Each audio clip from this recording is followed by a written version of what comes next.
So I'll quickly run through my presentation based on the time allotted to every presenter. Straight away, the current measures regarding Bhutan is that currently we have sealed the borders because of the fact to mitigate the risks posed by the pandemic, the COVID-19 outbreak. So we have been able to seal the borders with India, international borders. But then, as we know, we have addiction issues in the country. The smokers, the prevalence of smokers is quite high. And because of that, it's not only the law enforcement authority, but also the volunteers actually enforcing that the interim measure, the sealing of borders across the border. So it has really helped catch people, doing smuggling. So that's another issue. It's a very success story, I must say. And very much in line with what we're doing is the sensitization and advocacy continuously happening. And one of the major advocacy that we also observed is the World No Tobacco Day just a couple of weeks back. And during that advocacy, during that observation, we launched a recent Global Youth Tobacco Survey.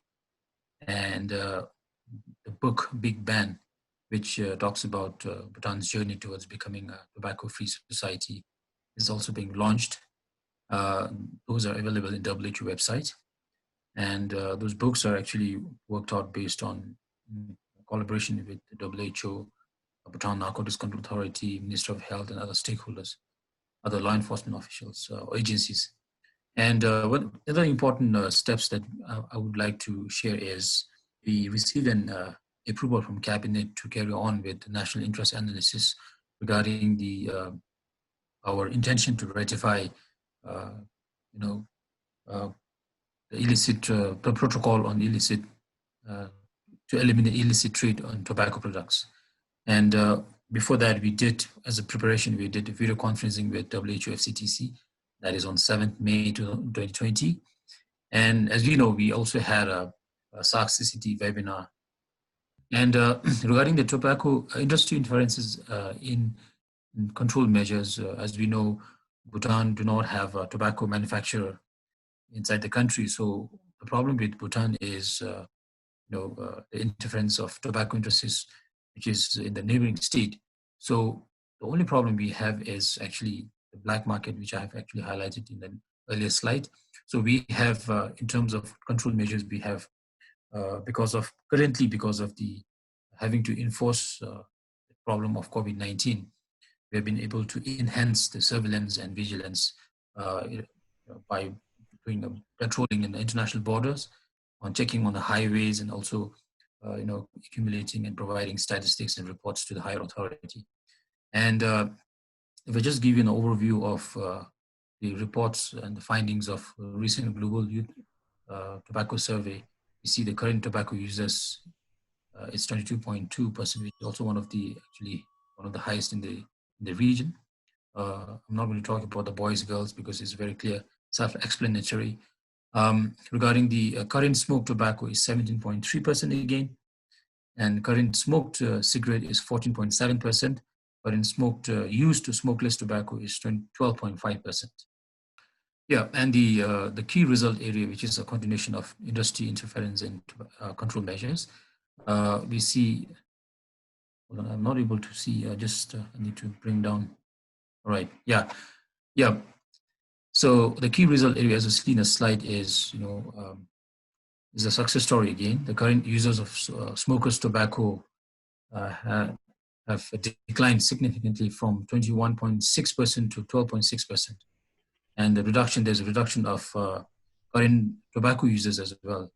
That is any tobacco from 30.3% in 2013 to 22.2% in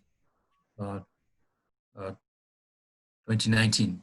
And there's a major reduction in the exposure of secondhand smoke.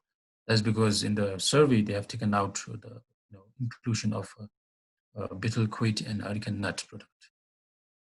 Now, on the identified gaps and the way forward, we do also need to actually incorporate in our legislation on how to regulate the e-cigarette. That is actually something that we are looking for, and we really need to, uh, you know, work on gear to such inclusion. And we feel there is a weak community policing when it comes to enforcing, because of the fact that some people also have quoted Tobacco Act as a draconian law because it's very strict, and because of the consequences, kind of a problem that community is also facing. As much as they would want to do away with the tobacco, there are also we need to improve on weak community policing. I mean, yeah. So the way forward on that front, as I've highlighted before, is we are going to have a stakeholder meeting tomorrow. In fact, on the processing, carrying out national interest analysis on the protocol to eliminate illicit trade in tobacco products. One of the platform, as we all know, which is also the session that we're having, is international and regional platforms for cooperation. That is on the regional and international front. On the domestic front, we have a continuation of decentralization efforts that we're making through a triple C concept called coordination, collaboration, and consolidation.